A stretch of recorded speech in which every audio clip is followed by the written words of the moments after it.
In the last video, we looked at how every matrix has natural directions, but that leaves an unanswered question about the limit of these transformations. What happens if you take a matrix and apply it over and over again, infinitely many times? Does space stretch forever, or does it reach a specific destination? To see how that infinite repetition behaves, we can look at a physical system.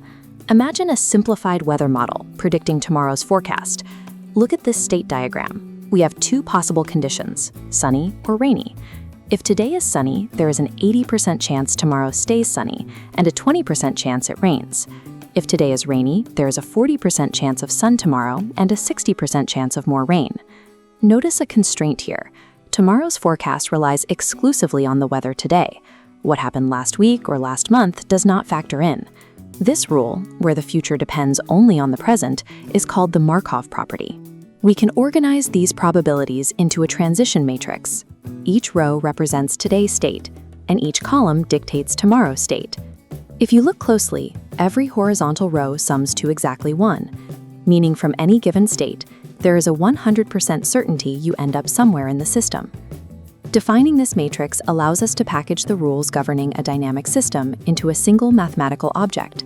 This chart visualizes our current weather probabilities. If we know today is definitely sunny, we start with a vector of 1 and 0. Multiply that vector by our transition matrix, and the bars shift to show tomorrow's odds, 0.8 for sunny, 0.2 for rainy.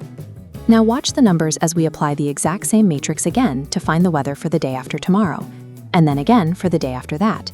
The values update, but the gaps between them shrink. The changes get smaller with every step.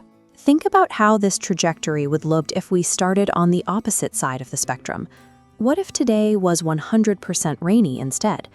Let's run all three scenarios at once: a sunny start, a rainy start, and an uncertain 50-50 start. As the matrix multiplies repeatedly against all three, they smoothly shift toward the exact same ratios. No matter where you begin, the system reaches 2/3 sunny and 1/3 rainy. Eventually, the probabilities stop changing. The input vector multiplied by the matrix results in that exact same vector. This unchanging distribution is the steady state.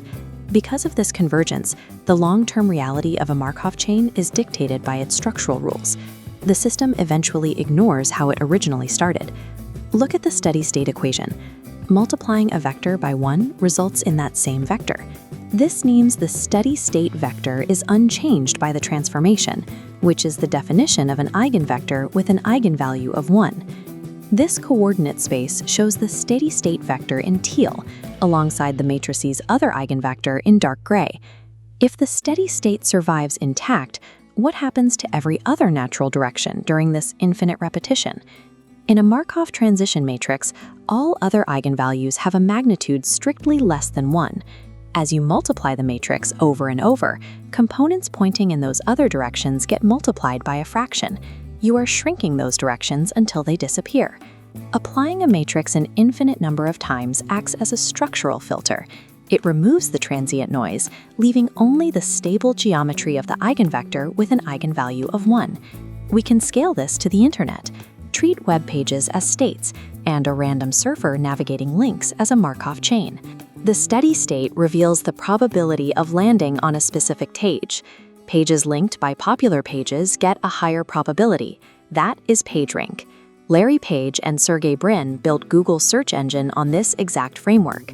The tool that helps organize human information is the dominant eigenvector of a massive transition matrix finding its natural resting state. Let's summarize. A transition matrix where each row sums to exactly 1 is a stochastic matrix. The steady state distribution is written as pi times p equals pi. The rule that only one eigenvalue equals 1, with the rest smaller, is the Perron-Frobenius theorem.